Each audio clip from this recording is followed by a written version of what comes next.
하나님의 말씀은 구약 잠언서 23장 22절입니다. 구약 937페이지입니다. 잠언 23장 22절에서 25절까지 구약 937페이지입니다.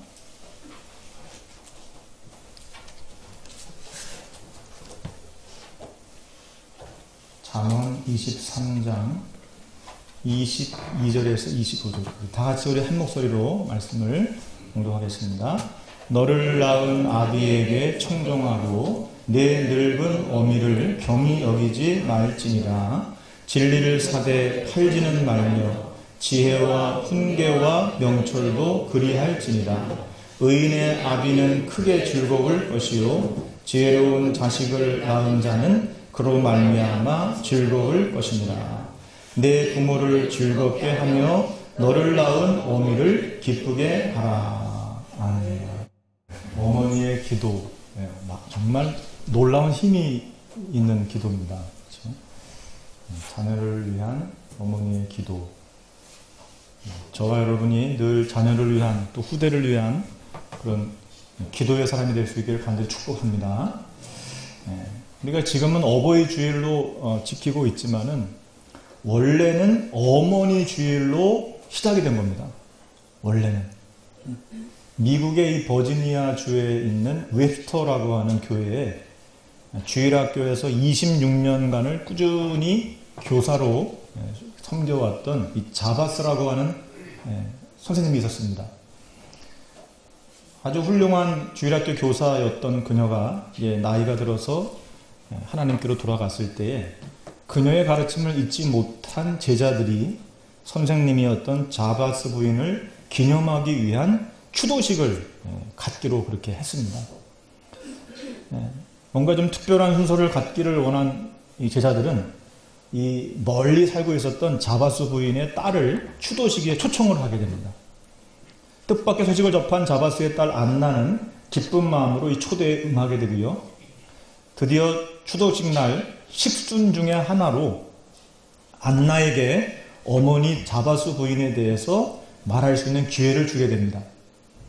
그때 안나는 그녀의 어머니인 자바스 부인이 주일학교 학생들에게 내 부모를 공경하라고 하는 성경 말씀을 가르치면서 어머니의 위대한 사랑을 감사할 수 있는 구체적인 방법을 늘 생각해 보라고 했던 것에 대해서 말을 했습니다. 그리고는 어머니를 생각하며 카네이션 꽃을 추도식 제단에다가 올려놓은 겁니다. 사실은 이 자바스라고 하는 이 선생님이 어머니가 일찍 돌아가셨어요. 그런데 그 돌아가신 어머니를 항상 마음에 가지고 정말 거의 매일 어머니의 그 묘지, 우리 같으면 이제 뭐 산에 묘지가 있지만은 이 서양 사람들은 뭐 가까운 마당에도 묘지가 있고 그렇잖아요. 그러니까 매일마다 그 어머니 묘지에 가서 거기서 꽃을 계속 갖다 드린 거예요. 그 꽃이 바로 카네이션 꽃입니다. 그래서 그걸 이제 어린 이 안나가 봤을 거 아니에요. 어릴 때부터. 어머니의 그 어머니를 향한, 할머니죠. 그 애틋한 마음을 항상 어릴 때부터 봤기 때문에 어머니 돌아가시고 나서 첫 번째 추도식 때, 자기가 할 수 있는 어머니에 대한 최대의 존중과 그리고 그 마음을 표현할 수 있는 것이 바로 카네이션 꽃을 제단에다 올려드리는 것이었던 거죠. 추도식에 모였던 사람들은 자바스 부인의 가르침을 기억하고 실천하는 안나의 말과 태도에 크게 감동을 받습니다. 그래서 추도식에 참석했던 사람들이 이 날을 어머니의 사랑을 기리는 날로 정할 것을 그 자리에서 결의를 하게 됐습니다. 이를 계기로 시작된 어머니 날 운동은 특히 많은 부인들의 지지를 받으면서 다른 지역으로 퍼져나가게 되었습니다.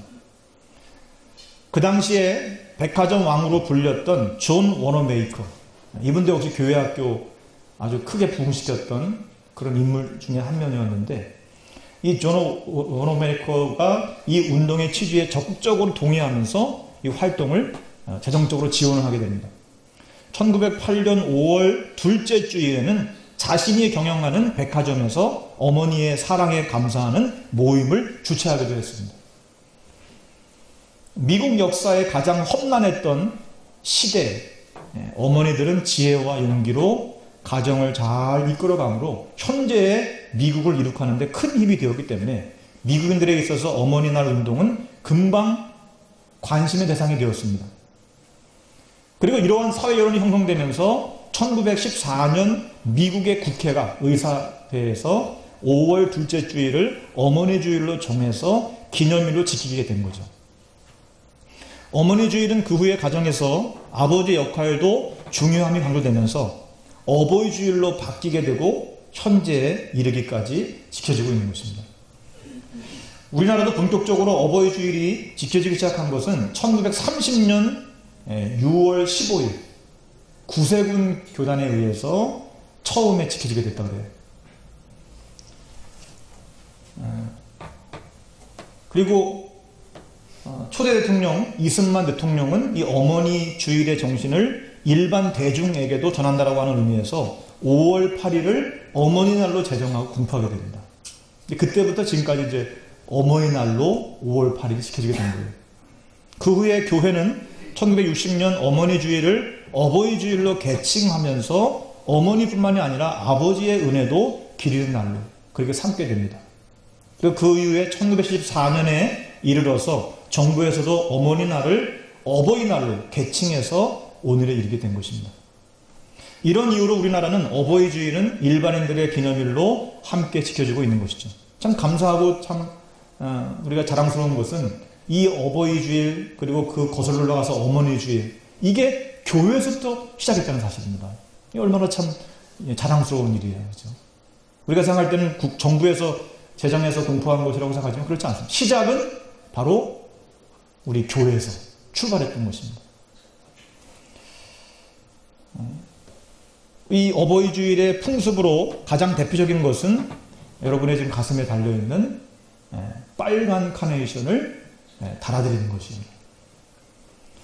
이 감사의 꽃 카네이션은 어버이 주일을 유력해 했던 자바스 부인이 아주 좋아했던 꽃입니다. 이 자바스 부인의 딸 안나가 어머니의 추도식에서 제단에 이 꽃을 바쳤던 것으로부터 이 풍습이 유래가 된 것이죠. 원래 카네이션은 부모의 사랑과 은혜에 감사하는 자녀들이 자신의 가슴에 달아서 부모님의 은혜를 생각하며 감사했다는 것입니다. 그러니까 지금은 우리가 부모님께 이 카네이션을 다 드리잖아요. 근데 처음에는 그게 아니었어요. 처음에는 자녀들이 자기들의 가슴에 붉은 카네이션을 달았던 겁니다. 그렇게 해서 어머니날, 어버이날에 부모님께 감사하는 마음을 전했던 겁니다. 원래는. 근데 그러다가 이제 어느 날부터인가 이게 부모님 가슴에 달아들이기 시작하게 된 거죠.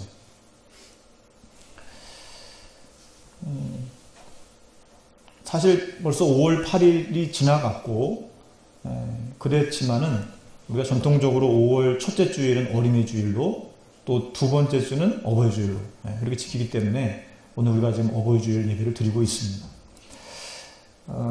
저 한문에 한자에 보게 되면은 어버이를 지칭할 때 부친 혹은 모친이라고 이렇게 부르죠.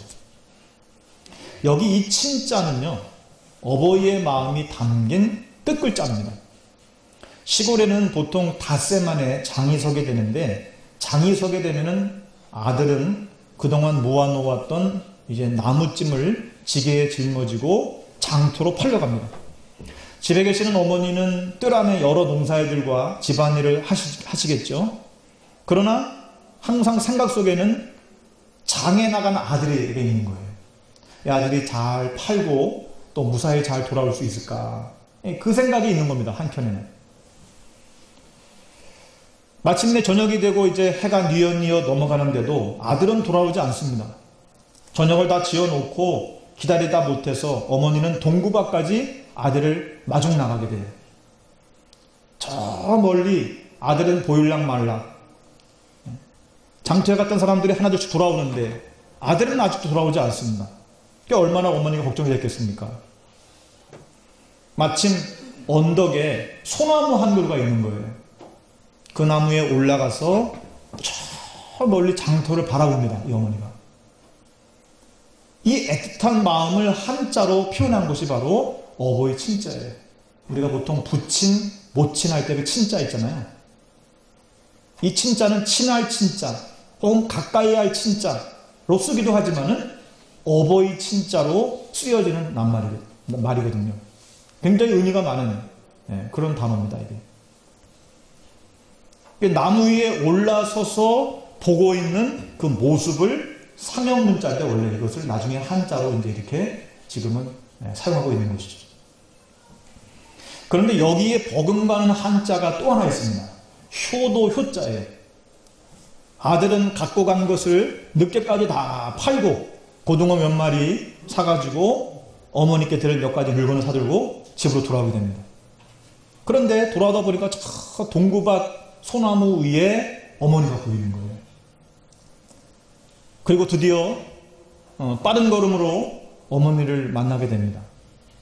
그리고 이렇게 얘기를 해요. 어머니, 다리 아프실 텐데 어떻게 여기까지 오셨습니까? 제가 업어드리겠습니다. 제 지게 위에 타십시오. 그래서 지게 위에 어머니를 태우는 거예요.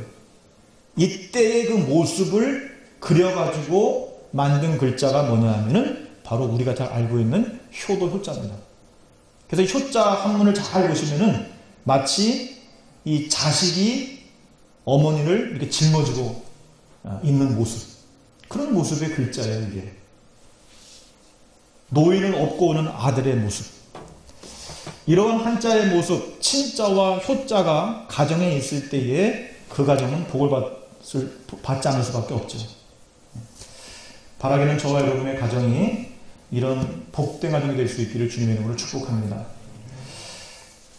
중국의 문헌에 중에 하나가 이제 한시외전이라고 하는 문헌이 있는데 여기에 이런 말이 있어요. 나무가 평온하기를 원하여도 바람이 멋지 않고 자식이 부모에게 효도를 다하기를 원하여도 부모는 자식을 기다려주지 않는다. 그런 말이 있어요. 즉 인생이 내 마음과 뜻대로 안 된다는 거죠. 그것처럼 부모님께 효도하려고 마음을 먹었을 때에 이미 돌아가셔서 어찌할 도리가 없다. 그런 얘기입니다. 그렇기 때문에 효도는 생전에 해야 되는 겁니다. 그죠? 살아생전에. 아무리 돌아가신 후에 후회한들 무슨 소용이 있겠습니까? 오늘 이 어버이라고 하는 말 우리가 자주 쓰고 있습니다만은 이 어버이라고 하는 말 들을 때마다 참 가슴이 먹먹해집니다. 그리고 그동안 바쁜 생활 속에서 잊어버렸던 어머니 또 아버지의 얼굴을 한번 또 그리워해 봅니다. 그 이유는 이 세상에 단 한 사람도 어버이가 없는 사람은 없기 때문이죠. 물론 태어나면서 고아처럼 사는 사람도 있어요. 그러나 그 고아도 누군가가 낳았기 때문에 이 세상에 존재하는 것이잖아요. 그렇죠? 사람에 따라서 어버이의 사랑을 적게 받았는가 또 혹은 크게 받았는가 혹 짧게 받았는가 길게 받았는가 그 차이는 있습니다만은 분명한 것은 어버이의 자리와 그 사랑은 결코 누구 대신할 수 없다는 것이죠. 그래서 어버이의 사랑은 하늘보다도 높고 우주보다도 넓다. 바다보다도 깊다. 그런 말을 우리가 사용하는 것이죠. 오늘 어버이주의를 맞이하면서 오늘 말씀을 통해서 다시 한번 어버이의 은혜를 감사하고 또 하나님의 은혜를 감사하는 시간 될 수 있기를 간절히 바랍니다. 자, 우리 첫째로 보니까 내 부모에게 청종하라 그랬어요. 22절에 보시면은 너를 낳은 아비에게 청종하고 내 늙은 어미를 경히 여기지 말지니라 그랬습니다. 여기서 청종이라고 하는 것은 뭐예요? 청종. 이것도 한문입니다. 들을 청, 따를 종. 아버지의 말씀을 잘 듣고 그 말씀을 따른다라고 하는 의미죠. 우리는 항상 하나님의 말씀을 청종해야 돼요. 청종을 해야 순종하는 것이죠. 그렇죠? 그래서 부모님께서 말씀하시는 대로 우리가 순종하는 것이 근데 쉽지가 않아요, 사실은.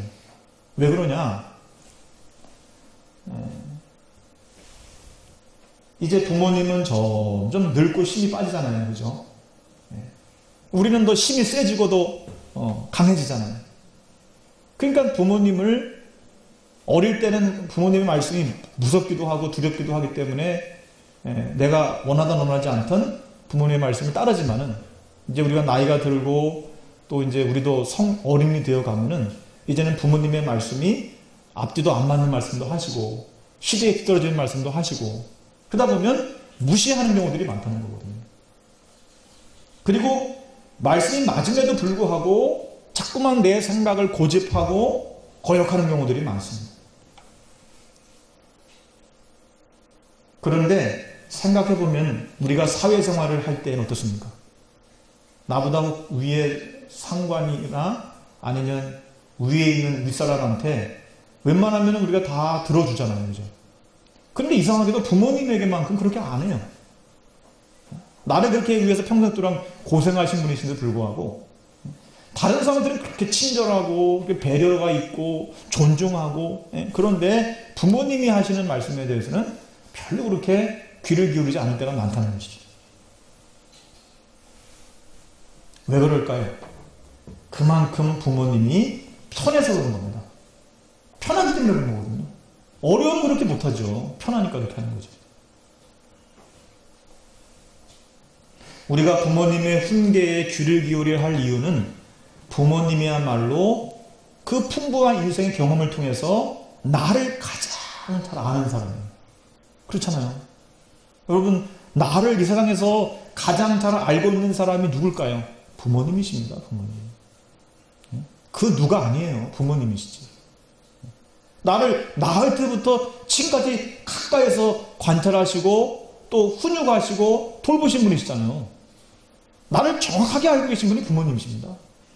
그 부모님이 그럼 나에게 어떤 말씀을 하실 때에 안 되라고 말씀하시겠습니까? 잘 되라고 말씀하셨겠죠. 비록 지금은 돌아가셔서 살아계시지 않다 하더라도 우리가 부모님께서 평소에 살아계실 때에 나에게 하신 말씀을 다시 한번 우리가 유념하고 기억해야 될 이유가 거기 있는 것입니다. 사실은요, 부모님의 말씀만 잘 우리가 마음에 새기고 인생을 살아가도 절대 우리의 인생은 실패하지 않습니다. 그렇게 안 살아도 실패하는 거죠. 누구도 부모 없이 태어난 사람은 없습니다. 누구도 하늘에서 뚝 떨어지거나 땅에서 솟아난 사람은 결코 한 사람도 없잖아요. 심지어 우리 예수님께서도 마리아의 몸을 빌어서 이 땅에 오셨잖아요. 그렇게 안 오셔도 되는 분이신데도 불구하고 세상의 어떤 이치나 질서를 절대 무시하지 않으시고 예수님도 마리아의 몸을 통해서 오셨잖아요. 그 육신의 부모가 있잖아요. 세계에서 가장 큰 부자였던 록펠러가 있습니다. 아마 잘 아시죠? 어려서부터 무척이나 가난한 집에서 살아온 사람이에요. 이 사람.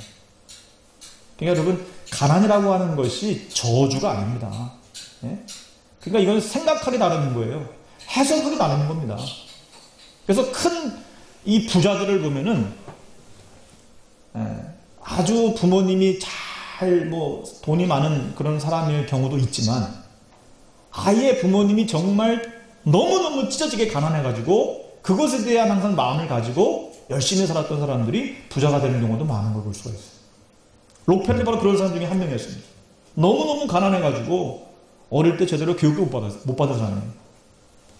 그래서 어릴 때부터 신문 팔이하고 구두 닦기 하고 공장에 들어가가지고 일하고 이랬습니다. 이 록펠러가. 그러나 비록 그는 너무나 가난했지만 무엇보다도 중요한 부모님의 유산을 가지고 있었어요. 어머니의 신앙 유산. 록펠러는 평생 어머니가 전해준 10가지 유언을 마음에 담고 살았습니다. 첫째는 뭐냐? 하나님을 나의 친아버지로 섬겨라. 하나님을 아버지처럼, 그것도 아주 친한 아버지처럼 하나님을 늘 섬기라고 하는. 두 번째는 목사님을 하나님 다음으로 섬겨야 된다. 하나님께서는 주의 종을 통해서 하나님의 축복을 전달하시잖아요. 그래서 우리가 눈에 보이는 하나님 아니시잖아요. 그죠? 눈에 보이지 않는 하나님이시잖아요. 그럼 하나님을 우리가 어떻게 잘 섬길 수가 있겠습니까? 부모님을 통해서 또 목사님을 통해서 하나님을 섬길 수가 있는 거거든요. 세 번째는 오른쪽 주머니에는 항상 11조를 보관해 두어라. 네. 비록 가난하지만 항상 너 10센트 벌면 1센트는 오른쪽 주머니에 하나님을 위해서 항상 보관해야 된다. 이 얘기를 어릴 때부터 해준 겁니다. 그리고 어머니가 돌아가시기 전에도 다시 한번 이 얘기를 강조해서 전해준 겁니다. 그때부터 이 록펠러는 죽을 때까지 11조 정말 정확하게 분명하게 했던 거죠. 나중에는 여러분 아시다시피 11조가 얼마나 많았는지 11조만 계산하는 사람들이 수십 명에 떨어잖아요. 11조만 계산하는. 그럼 도대체 얼마나 이 사람이 복을 받은 거예요? 네 번째는 절대로 원수를 만들지 말라. 원수 만들지 말라. 여러분 원수 없죠? 혹시라도 있다면 가정의 달에 다 원수를 친구로 만드시기를 주님의 이름으로 축복합니다. 다섯 번째, 싫은가 보시네. 아니면 원수가 없다든지. 다섯 번째는 예배를 드릴 때에는 항상 뒷자리에 앉아서 드려라. 그랬을까요? 네, 반대입니다. 항상 앞자리에 앉아서 드려라 했어요. 어떻게 하든 여러분 앞자리에 있는 게 그게 하나님의 은혜와 축복을 받는 좋은 방법 중에 하나예요. 사실은. 가능하면 뒤에 있지 마시고 앞쪽으로 오시는 게 좋습니다. 그 다음에 여섯 번째는 매일 아침마다 그날에 하나님이 주신 계획을 가지고 기도하라고 했어요. 그 말은 무슨 말일까요? 네가 하는 모든 일에 하나님의 인도를 받아야 된다. 그 얘기죠. 우리가 여러분 새벽에 기도하고 아침에 기도하는 이유가 뭡니까? 하나님의 인도를 오늘도 받기를 바라는 마음으로 하는 거잖아요. 아니 오늘이 여러분 내일의 시작이라니까요. 오늘 나의 모든 현재의 모습은 지난날의 나의 결과가 바로 오늘이에요. 그리고 오늘의 결과가 내일인 겁니다. 그러니까 오늘 우리가 하나님의 인도를 받으면 내일 하나님이 주시는 응답을 받는 것입니다. 그렇죠? 그래서 우리가 과거도 치유해야 되는 것이고 현재도 치유해야 되는 것이고 미래도 치유해야 되는 겁니다. 그렇기 때문에.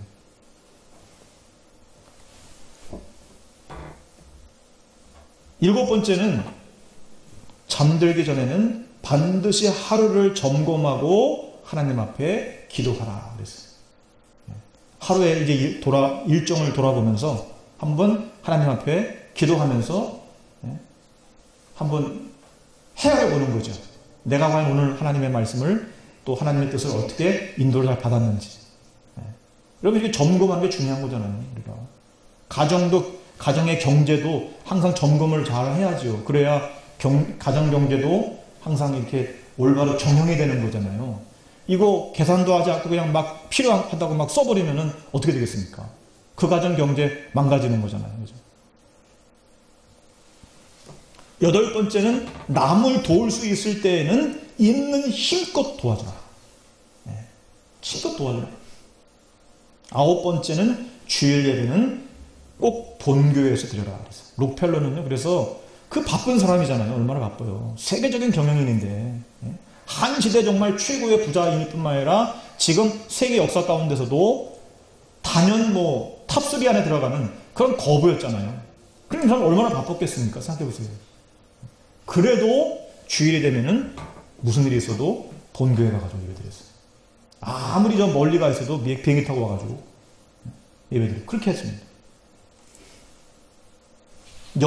마지막 열 번째는 아침에는 제일 먼저 하나님의 말씀인 성경을 읽어라.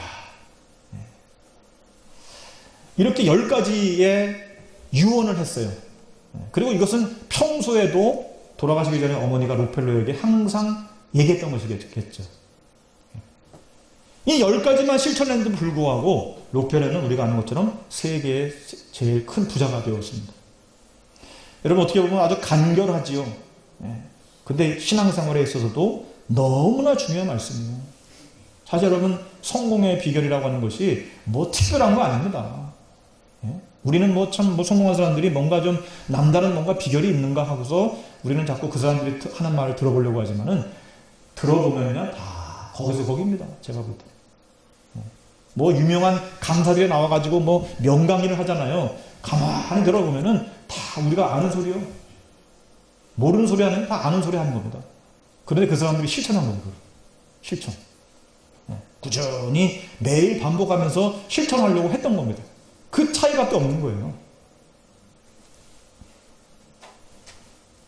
이후에 이 록펠러는 어머니의 10가지 유언을 그대로 청종하여 신앙의 훌륭한 그런 의인이 되었고 세계적인 부자가 되었던 것을 알 수가 있습니다. 지금도 록펠러 재단이 있잖아요. 지금도 록펠러 재단이 있다니까. 지금도 사회에 계속 영향력을 끼치고 있어요. 아름다운 영향력을. 지금도. 여러분, 한 사람이 이렇게 중요한 겁니다. 그래서 이렇게 부모님의 모범이 말씀에 청종하면 하나님이 기뻐하시고 영육간의 놀라운 복을 부어주시는 줄로 믿으시기를 바랍니다. 두 번째 오늘 말씀 보니까 내 부모님을 경히 여기지 말라 그랬어요. 경히 여긴다. 이 말은 무슨 말이에요? 소홀히 여긴다는 거죠. 함부로 여긴다는 것이죠. 대부분 부모가 젊고 능력이 있고 경제력이 있을 때에는 자녀들은 부모의 도움을 받아야 되기 때문에 부모의 권위를 인정하고 그 말을 따라갑니다. 그러나 이제 부모님이 경제력이 없고 늙고 병이 들고 외모도 초라해지고 그 말의 힘도 떨어지고 그렇게 되면 어떻게 돼요? 그때부터는 이제 귀찮은 존재가 되는 경우를 볼 수가 있어요. 여러분 한번 생각해보면 부모님이 늙고 병들게 된 그 이유가 뭡니까? 결국은 자식을 키우기 위해서 온갖 힘과 애를 다 쓰다가 그렇게 된 거잖아요. 누구 때문에 우리 부모님이 그렇게 작아지고 가난해졌습니까? 돌이켜보면 자식 때문인 거예요. 자식 때문이죠. 그런데 그런 부모님을 무시하고 경히 여긴다면 어찌 그 자식을 인간이라고 할 수 있겠습니까? 그러므로 늙고 초라한 부모를 정말로 진심으로 존경하고 그리고 사랑하는 자녀가 정말 제대로 된 자녀인 것입니다. 2차 세계대전 때 미국이 필리핀의 마린나를 공격하기 위해서 이제 군함을 막 출항시키려고 하는 때였습니다. 근데 그때 한 해군 병사가 갑자기 옷이 날리면서 바다에 빠졌어요. 그럼 뭐 가지고 옷 빠진 거면 어떡하겠습니까? 그죠? 다른 옷 입으면 되는 거잖아요. 그런데 이 해군이 아니 떨어지자마자 바로 바다로 뛰어든 겁니다. 그래서 그 옷을 건져가지고 이제 다시 배 위로 올라오는 거예요. 이후에 이 병사는 상관에 대한 명령 불복종 죄로 군법회의에 넘겨지게 되었어요. 아니 지금 막 배가 출항하려고 하는 이건 보통 일이 아니거든요. 우리 저 하성이도 해군 출신이지만은 아니 이제 선장이 지금 함장이 이미 지금 출항을 지금 명령했거든요. 그러면 그 안에 있는 모든 이 장교와 병사들은 전부 일사불란하게 출항을 위해서 준비하는 중에 이제 출발을 해야 되는 상황인데 그 병사 한 사람 때문에 지금 출항을 못한 거 아니에요. 이건 뭐 보통 일이 아닌 거거든요. 더군다나 전시잖아요, 전시. 평시 같아도 문제지만 전시에 만약에 이런 일을 했다. 이거는 정말 군법에 의해서 사형을 받을 수 있는 상황이거든요. 그때 재판관인 두이 장군이 이 해군병사에게 물어봤습니다. 귀관은 왜 그까지 옷 하나를 건지려고 상관의 명령까지도 어겼는가? 그때 이 병사는 물에 젖은 옷 속에서 빛이 아주 바랜 사진 한 장을 꺼내면서 이렇게 말을 했습니다. 사실은 이 옷에 제 어머니의 사진이 들어있었기 때문입니다. 그런데 이 사진이 저에게서는 한 장밖에 남지 않은 어머니의 사진이었습니다. 그러자 감동을 받은 이 두이 장군이 이 병사의 손을 꼭 잡아주면서 이렇게 말을 했어요. 어머니의 사진 때문에 목숨을 거는 자네는 진정 용기 있는 군인이다. 자네는 조국을 위해서도 목숨을 걸고 싸울 수 있는 군인이 될 것이라고 본다. 그래서 무죄 선고를 했다는 겁니다. 여러분, 눈에 보이는 부모님을 경히 여기는 자식이 어찌 눈에 보이지 아니하는 하나님을 제대로 섬길 수가 있겠습니까?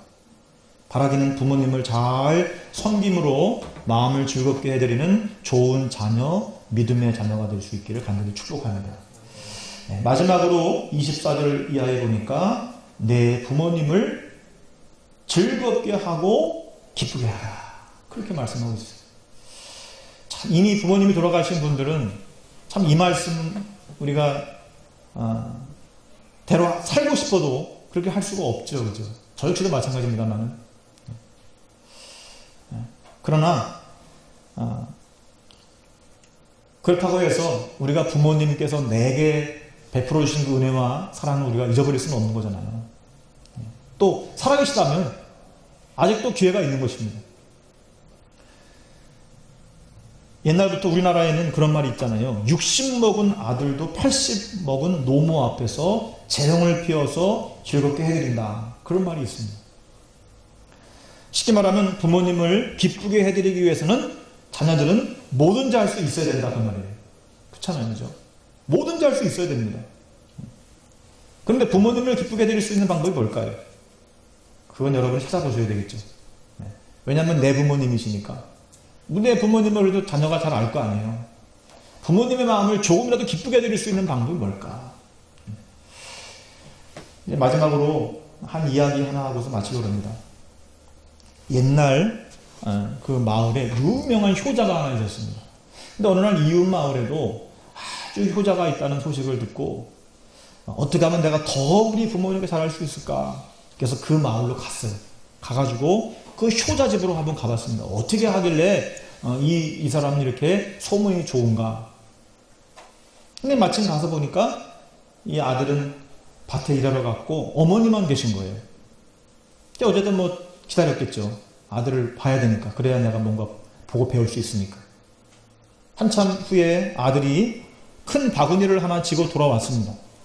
그리고 문 옆에 바구니를 놓더니 마루에 턱 걸쳐 앉는 거예요. 그래서 어머니가 아유 우리 아들 일찍 돌아왔구나.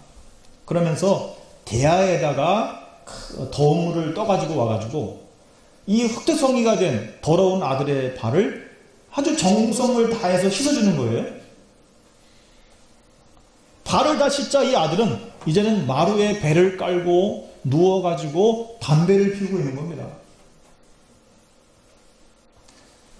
그 정도가 아니라 어머니는 이 아들을 위해서 정성스럽게 밥상을 차려다가 주는 거예요.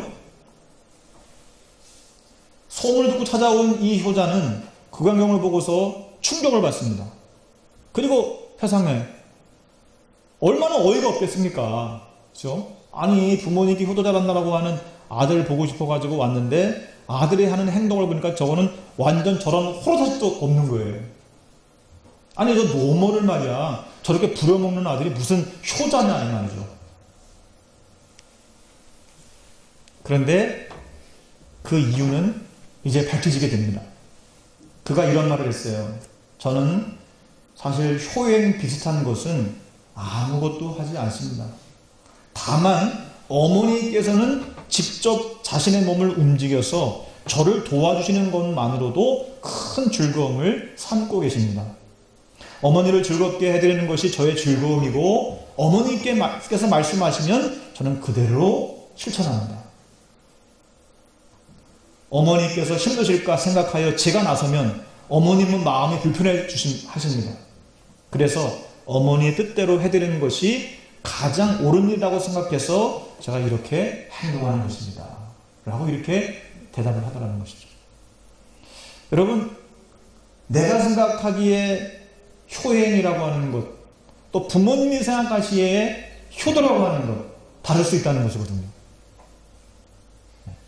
그리고 만약에 두 가지 중에서 선택을 해야 된다고 하면은 우리는 어떤 선택을 해야 될까요?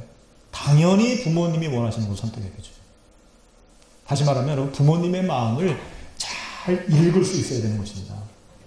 내 생각이 아니라 내가 생각하기에 이렇게 하면 부모님이 좋아하시겠지. 그게 아니라 부모님의 마음을 잘 읽고 헤아릴 수가 있어야 한다는 것이죠. 그리고 그것을 찾았다고 하면 그것을 위해서 우리가 행동할 때에 그것이 바로 부모님 마음을 즐겁고 기쁘게 할 수 있는 것이라는 것입니다.